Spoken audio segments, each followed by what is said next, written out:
Well, I'm back from my walk and it was blustery and I feel windblown, but I feel great. I was actually a little bit hungry before I left and now I'm not hungry at all. I feel like I've gotten this second wind of, no pun intended, of energy, and I just, my whole body just feels like I know what the endorphin idea is that they talk about. So it was really great to go out and do that, even when I didn't want to at the beginning. But I wanted to talk a little bit about my Fantastic Four, my disciplines that I'm trying to build into my life that are important to me, and I sat down and made my list out. And one of my Fantastic Four is the whole concept of having sugar, refined sugar, in my diet. And this is something I personally have struggled with a lot.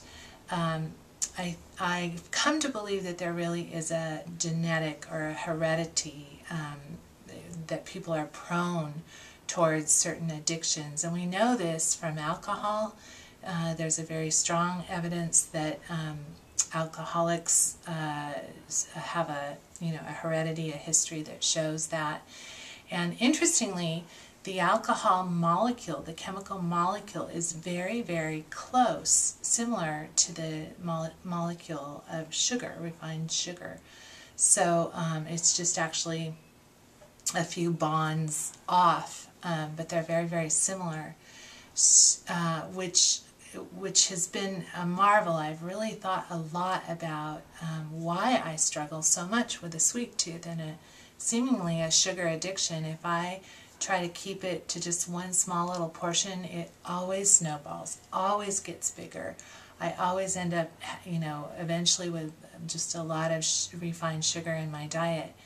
And why is it that my husband, who is a thin eater, can eat a small little amount of sugar and then stop? And he does not struggle with sugar the way that I do. And I always thought that if I could get to that point where I just was disciplined enough, then I too could eat half of a candy bar and stop, or just not feel like dessert. But that doesn't happen to me, and I'm coming to believe that it's because of a genetic disposition. I'm just more prone towards having a sweet tooth. And just like an alcoholic would be wise to avoid a bar, going into a bar and being in that environment, because I know that I struggle with sugar, then I'm wise to not put myself in an environment where I have sugar, candy, or sweets in the house even. It helps me a lot not to have that around, because ultimately I will end up eating it. But a couple of things that I am going to incorporate into my 30-day journey has to do with not letting my blood sugar drop. That's one of my Fantastic Five, is I am taking refined sugar out of my diet for 30 days. I want to build that habit of just not having refined sugar. And I've done this before. I've actually even gone through withdrawals where I get headaches, even for the first week or 3 days to a week. But then once I get past that, I actually feel a lot better, a lot more clear-minded, and able to concentrate. So I'm going to make that commitment. That's one of my Fantastic Five. I'm going to take refined sugar out of my diet. But what do you do with a late afternoon sugar cravings that I know so many people struggle with? And that's, anywhere in that 2 to 5 o'clock range. You just get low energy. You want a quick pick-me-up, and sugar, a candy bar, or whatever, just seems like the perfect solution. But really, if you study the insulin and the way that sugar is absorbed into the body, and it triggers the brain to pull those sugar molecules out of the bloodstream, which makes the insulin change levels, and it actually gets into a big cycle, and it can ultimately end up being a depressant when your blood sugar drops. And So it really is something I want to be committed to, not having refined sugar in my diet. And one of the things I'm going to do to help myself with that is, you can't see the clock, but it's 3:20 in the afternoon. What I have personally found is that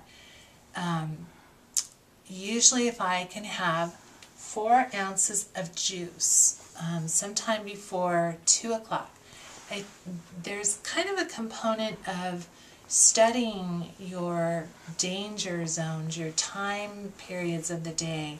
There are night eaters and afternoon bingers and morning eaters, and people can be different in this. Some people like to wait till the end of the day and sit down with a snack as they watch television, but really my area of struggle is the late afternoon, somewhere between 2 and 6. That's a real danger zone for me, and out of the 24-hour day, I can have 20 of those hours be great, where I'm following a diet really well, and just totally blow it in those 4 hours between 2 in the afternoon and 6.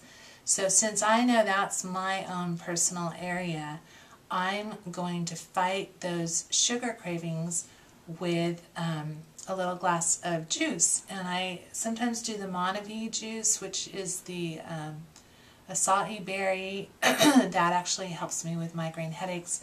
But today I have orange juice, 4 ounces, 55 calories. It's really not very much out of my 1,200 calories that I'm allowing myself.